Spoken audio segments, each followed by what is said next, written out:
दोस्तों Asia cup के super four match में इंडिया वर्सेस पाकिस्तान के बीच में जो चीज़ें हुई, देखिए वो ऐसा था कि वो अनअवॉइडेबल कहीं से कहीं तक थी ही नहीं।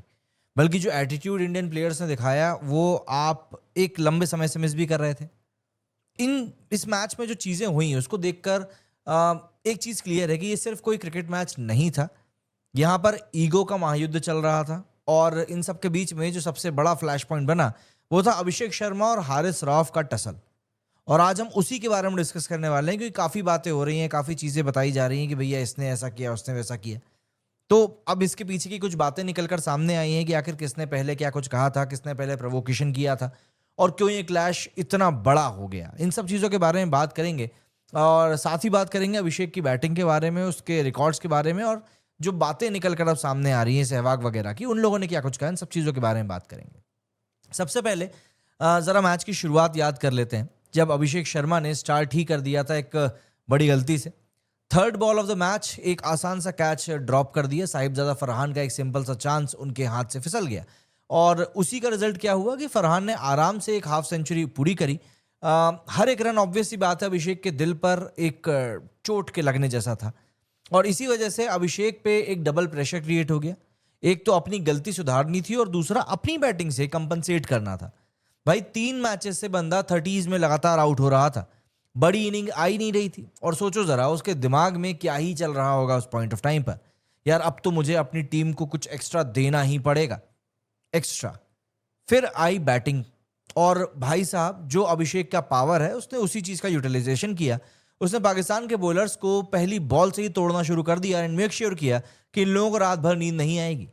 शाहीन शाह अफरीदी आया फर्स्ट ओवर डालने के लिए और अभिषेक ने पहली बॉल पर ही 6 मार दिए। सोच कर देखो, इतना बड़ा प्लेटफॉर्म, प्रेशर सिचुएशन, पाकिस्तान के खिलाफ मैच है और बंदा आके शाहीन शाह अफरीदी जैसे बॉलर को पहली बॉल पे स्टेडियम के बाहर भेज देता है। यही होता है एटीट्यूड, यही होता है इंटेंट। और बस वहीं से पता चल गया था कि अभिषेक आज रुकने वाला नहीं। शाहीन, हारिस, अबरार सबको उसने एक के बाद एक लाइन लगाकर पेला। लेकिन असली मसाला तब बना जब हारिस राव बॉलिंग लेने आया। अब देखिए normally India versus Pakistan matches में प्लेयर्स एक दूसरे से ज़्यादा बातचीत वैसे भी नहीं करते, थोड़े शांति रहते हैं। इसका एक बड़ा कारण विराट कोहली थे क्योंकि विराट कोहली को आप ज़्यादा अगर छेड़ेंगे तो ऑब्वियस सी बात है वो ऐसी परफॉर्मेंस निकाल कर बाहर लाते थे कि फिर आपके पास उसका जवाब नहीं रहेगा।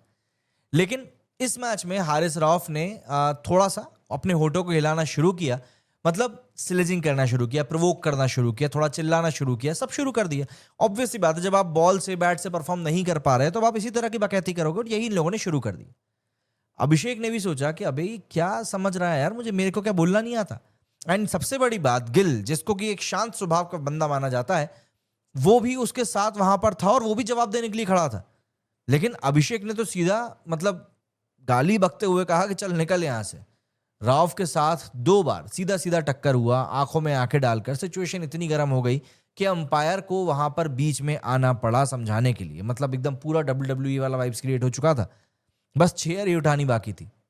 एंड सच बताऊं, आज के ज़माने में जब इंडियन प्लेयर ज़्यादा रिएक्ट ही नहीं करते पाकिस्तानी वालों पे, तो वहाँ पर अभिषेक का ऐसा खड़े रहना ये एक बहुत ही बोल्ड स्टेटमेंट था, एकदम डोंट मेस विथ मी वाला एटीट्यूड।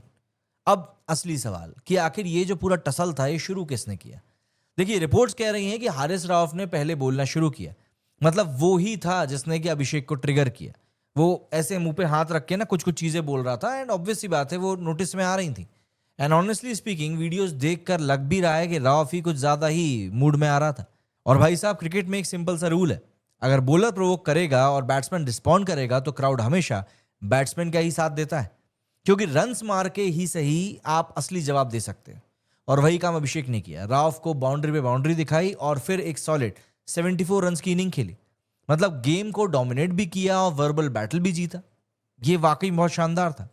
सोचकर देखो, जिस बंदे ने मैच शुरू किया एक छोड़े हुए कैच के साथ में, वही बंदा बाद में टीम का हीरो बन जाता है। 24 बॉल में 50, 39 बॉल्स में 74 रन्स और स्ट्राइक रेट ओवर 189। उसके बाद उसने एक्स पर लिखा यू टॉक वी विन। भाई इससे बड़ा माइक ड्रॉप मूवमेंट तो हो ही नहीं सकता। ये एकदम रिडेम्पशन स्टोरी थी, विलन से हीरो बनना और हीरो से सुपरस्टार बन जाना। पब्लिक ने भी उसके इस एटीट्यूड को एकदम सपोर्ट किया। सोशल मीडिया पर तो अभिषेक वर्सेस राव के मीम्स की बाढ़ आ चुकी है। मतलब एक मैच और अभिषेक ओवरनाइट सुपरस्टार बन गया। सिंपल, इससे ज्यादा क्या टफ हो सकता है। मैच के बाद में ब्रॉडकास्टर्स के साथ में एक इंटरेस्टिंग बात भी हुई। अभिषेक को वीरेंद्र सहवाग के साथ बातचीत में लाया गया और यहाँ भी एक ज़बरदस्त मूवमेंट बना। अभिषेक ने बोला कि जो बॉलर्स वीरूपाजी को टाइम पे थे उन जैसे अब बॉलर्स हैं ही नहीं।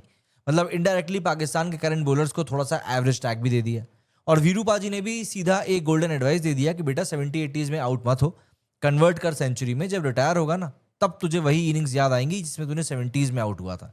अपॉर्चुनिटीज बार बार नहीं आती, जब फॉर्म में हो नॉट आउट जाओ, 100 बनाओ। मतलब एकदम गुरु मंत्र। अभिषेक को ये सुनना जरूरी भी था क्योंकि अभी तक ना उसकी छोटी छोटी इनिंग्स ही बन पाई हैं।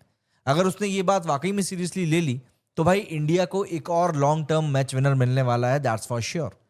अगर मैं स्टैट्स की ही बात कर लूं तो एशिया कप के अभी तक के 4 मैचेस में अभिषेक ने 173 रन स्कोर किए हैं। एवरेज 43 प्लस है, स्ट्राइक रेट 208 का है। मतलब बंदा पावर प्ले का राहुल द्रविड़ प्लस वीरेंद्र सहवाग बना हुआ है। स्टेबिलिटी भी और फायरवर्क्स भी।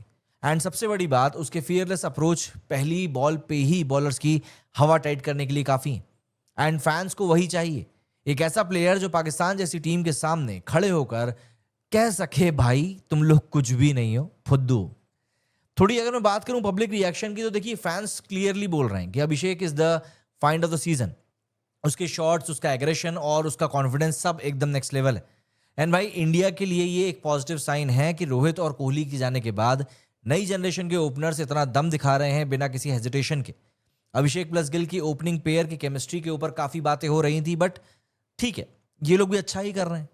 एक अंडर 14 से मतलब आप जब साथ में रहते हो, वो वाली आपकी दोस्ती रहती है, तो अब एशिया कप के स्टेज पर जब आप आ चुके हो तो आपकी दम दिख रही है। ये एक लॉन्ग टर्म पार्टनरशिप लग रही है। बस देखना अब यह है कि अभिषेक अपने स्टार्ट्स को कंसिस्टेंटली बड़े स्कोर्स में कन्वर्ट करते हैं या नहीं। अगर कर गए तो भाई साहब पाकिस्तान के बॉलर्स को 10 साल तक अभिषेक के सपने आने वाले हैं, आप याद रखिएगा। तो दोस्तों असली कहानी ये थी पर्दे के पीछे की, अभिषेक शर्मा और हरीश राव के। सच ये है कि राव ने प्रोवोक किया था पर जवाब अभिषेक ने अपने बैट से दिया और वही होता है असली क्रिकेट का मजा। अब तुम लोग कमेंट्स में बताओ कि तुम्हें कौन ज्यादा बड़ा लगता है इस क्लैश में, राव जो लगातार प्रोवोक कर रहा था, घटिया बातें बोल रहा था, या फिर अभिषेक जो बैटिंग से अपने जवाब दे रहा था। एंड हाँ, एक बात याद रखना कि इंडिया पाकिस्तान का क्रिकेट सिर्फ बॉल और बैट का खेल नहीं होता है, ये कहीं ना कहीं इज्जत का भी खेल होता है। एंड इस बार इज्जत अभिषेक के साथ थी। ऑब्वियस सी बात है अभी एक मैच होने की और चांसेस यहाँ पर बनते हुए दिखाई दे रहे हैं। एशिया कप को डिज़ाइन ही कुछ ऐसा किया गया है कि इंडिया और पाकिस्तान के पोटेंशियली 3 मैचेस हो चुके हैं, जिनमें से कि 2 तो हो चुके हैं। एक मैच जो हो सकता है वो अब फाइनल में हो सकता है, अगर पाकिस्तान अभी बचे हुए मैचेस उसके जीत लेती है तो। अगर वहां पर कोई हिकअप निकल कर सामने आया तो फिर नेट और नेट वाला खेल होगा। एंड ऑब्वियस सी बात है इन चीज़ों में फिर बहुत सारे इफ एंड बट्स भी जुड़ जाते हैं। तो अब आप कमेंट करके मुझको बताइए कि आपका इस बारे में क्या कुछ कहना है। मेरे इस वीडियो में फिलहाल इतना ही। जल्दी आपसे मुलाकात होगी। जय हिंद, जय भारत।